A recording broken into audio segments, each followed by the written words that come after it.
আসসালামু আলাইকুম গাইস, কেমন আছেন সবাই? আশা করি অনেক ভালো আছেন। সারা দিনের কাজ কাম শেষ করে আর কি রাত্রে বেরিয়েছি একটু ঘোরার জন্য। তো আর কি ঘুরতে ঘুরতে এখন যাইতেছি হচ্ছে চারঘাট। তো এইদিকে একটু আলো কম, মানে মাঝখানে বাল্ব নাই। তো আসছিলাম একটু মোহনপুরে, দেন ছোট্ট একটা কাজ ছিল সেটা সারলাম। আর কি চারঘাট যাইতেছি বলতে গেলে কি শ্বশুরের বাসায় যাইতেছি। সেখান থেকে আর কি আবার সকালে ব্যাক করব, ভোর ভোরই ব্যাক করব। আর গাইজ এখনকার ওয়েদারটা মানে হালকা হালকা একটু ঠান্ডা আছে, শীতের শেষ মুহূর্তে হলেও এখনো কিন্তু হালকা হালকা শীত আছে। দিনে হালকা পাতলা গরম রোদের অনেক প্রখর আছে, কিন্তু রাতের বেলায় অনেকটাই ঠান্ডা। আর আমার বামে এটা হইতেছে শাহমুকদুম বিমানবন্দর। এই যে সামনে বামে এটা হচ্ছে শাহমুকদুম বিমানবন্দর। পেছনে আর কি নহাটা পার হয়ে আসছি, সামনে হইতেছে আমসত্তর। আর গাইজ রাত্রে কিন্তু ঘুরতে অনেক ভালো লাগে। তো দিনে বের হইতে পারি নাই, হালকা পাতলা বাসার অনেক কাজ ছিল সেইগুলা করলাম। তারপরেও সেই কাজগুলো সারার পরে আর কি মোহনপুরে আসছিলাম। মোহনপুরের যে কাজটা আছে সেটাও আর কি শেষ করলাম। তো এইদিকে আলো নাই, তো জায়গায় জায়গায় আলো, জায়গায় জায়গায় নাই, আলো অন্ধকারের। হ্যাঁ, আর সামনে এইটা হলো হচ্ছে সামনে এটা যত সম্ভব হচ্ছে বায়া বাজার। তো সামনে হইতেছে রোজা একদিন পরেই, মানে কালকের পরেই, আগামীকালকে রাত্রে আর কি ভাত খাইতে হবে। মানে রবিবার একটা রোজা হবে। তো হালকা পাতলা যে কাজগুলা ছিল বাসার সবগুলো আর কি কমপ্লিট করে নিচ্ছি, যে রোজার ভেতরে আর কি কোনো প্রবলেম না হয়। তারপরেও এখনো কিছু কাজ আছে যেগুলো আর কি পরে আস্তে ধীরে কমপ্লিট করব।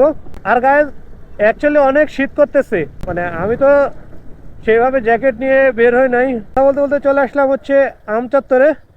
আমচত্বর থেকে সোজা যে রোডটা গেছে এই রোডটা হচ্ছে রেলগেট, আর এই পাশে যে রোডটা গেছে সেটা হচ্ছে চাপাই।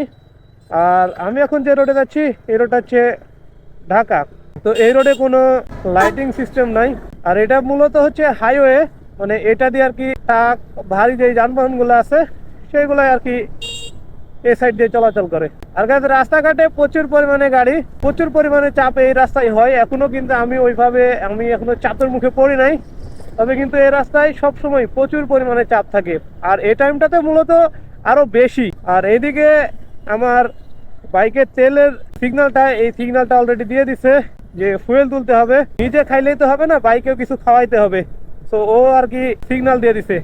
তো সামনে বানেশ্বরে গিয়ে গাছি তুলবো, কারণ যেহেতু সিগন্যাল দিছে এখনো প্রায় 50 কিলো যাবে। আর এখান থেকে বানেশ্বর বেশি না, প্রায় কত 15 কিলোর মতো আর কি বানেশ্বর গিয়ে তুলবো। কারণ আমি ওখানে একটা পাম্প আছে, আমি নিয়মিত ওই পাম্পে তেল উঠাই। অনেক মাছের গাড়ি যায়, যার কারণে জায়গায় জায়গায় আর কি রাস্তা ভেজা, মানে চাকা স্কিপ করতেছে। তাছাড়া মানে এতটাই একটা প্রবলেমে পড়ছি যে আমার হেলমেটের যে ভাইজারটা আছে এটা কিন্তু ব্ল্যাক। মানে সামনে যদি গাড়ি আসে ভাইজারটা নামানো থাকলে মানে সামনে সেইভাবে দেখা যাচ্ছে। তো পাম্পে চলে আসছি, এখান থেকে আমি নিয়মিত আর কি তেল উঠাই।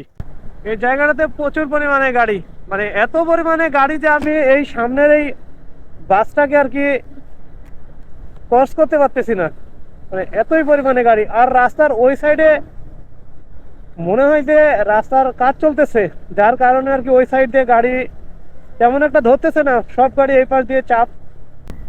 ফাইনালি ওইটাকে ক্রস করে ফেলছি। আর এখন আমি এসেছে বানেশ্বর বাজার।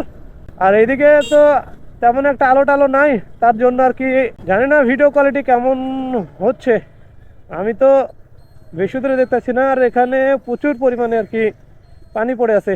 আর আমি যাব হচ্ছে ডানের রাস্তায় চারঘাটের দিকে, আর সামনে তো এটা চলে গেল হচ্ছে ঢাকা হাইওয়ে।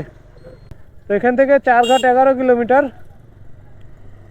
আর আমাকে তো চারঘাট থেকে আরো অনেক ভেতরে যাইতে হবে, প্রায় আমাকে এখনো 20 কিলোমিটারের মতো যাইতে হবে। আর এখন বাজে কিন্তু গাইস প্রায় 8:30টার মতো। গাইস এই জায়গাটা কিন্তু অনেক সুন্দর লাগতেছে, এই যে সাইডে যেই রাস্তা, যে এটা অনেক কর্নারিং সেটা আর কি বুঝাই দিছে এখানে। তো গাইস আপনাদের কাছে আমার অনুরোধ, আপনারা অবশ্যই আমাকে আর কি সাপোর্ট করবেন, প্লিজ প্লিজ। আপনারা আমার চ্যানেলটিকে সাবস্ক্রাইব করে দিবেন। আপনাদের জন্য পরবর্তীতে ভালো ভালো যেন ভিডিও নিয়ে আসতে পারি, অনেক সুন্দর সুন্দর ব্লগ ভিডিও করতে পারি। আর রাত্রে বাইক চালানোর ফিলই একটা অন্যরকম। আর আমাকে কিন্তু রাত্রে বাইক চালাতে কিন্তু অনেক মজা লাগে, কারণ দিনের কোনো রোদ নাই, ঝাইঝামেলা নাই, মানে দিনের থেকে গাড়ি ঘোড়াও অনেক কম, মানে পথচারী যেগুলো আর কি। তো এটা হলো চারঘাট বাজার। তো যেহেতু শ্বশুরের বাসায় যাইতেছি, কিছু না কিছু তো নিতে হবে। তো কি কি নেওয়া যায় দেখি। ওই পাশে নামতে হবে, সব দোকানগুলো ওই পাশেই। তো দেখি যে সামনে মিষ্টির দোকান আছে, সিংড়া পুরীর দোকান আছে, এখান থেকে দেখি কি কি নেওয়া যায়। তো জিনিস নেওয়া শেষ। আর আপনারা প্লিজ অবশ্যই সাপোর্ট করবেন, কারণ আমার মোটরসাইকেল মানে চালানো, মোটরসাইকেল ভ্লগ, এটা আমার কিন্তু অনেক আগ থেকে একটা হবি যে আমি মোটর ভ্লগ করব। কারণ আমি যখন অনেক আগ থেকেই, এই যে আর এস সাইম ভাই আছে, তারপরে MSI ভ্লগের রানা ভাই আছে, তারপর আরও অনেকগুলা চকলেট বাইকার্স আছে, অনেকগুলা চ্যানেলের ভিডিও আমি আগে দেখতাম। ওই দেখার পর থেকে আর কি আমার অনেকটা হবি যে আমি মোটর ভ্লগ করব। তো ফাইনালি অনেক কষ্টে আমি অ্যাকশন ক্যামেরা কিনছি, GoPro 12। তারপরে অনেক কিছুই করছি, মানে এই একমাত্র ভ্লগিং করার জন্য। তো গাইস প্লিজ প্লিজ আপনারা অবশ্যই আমাকে একটু সাপোর্ট করবেন, যাতে আমি আরও সামনে আগাইতে পারি আর আপনাদের জন্য নতুন নতুন ভ্লগ নিয়ে আসতে পারি।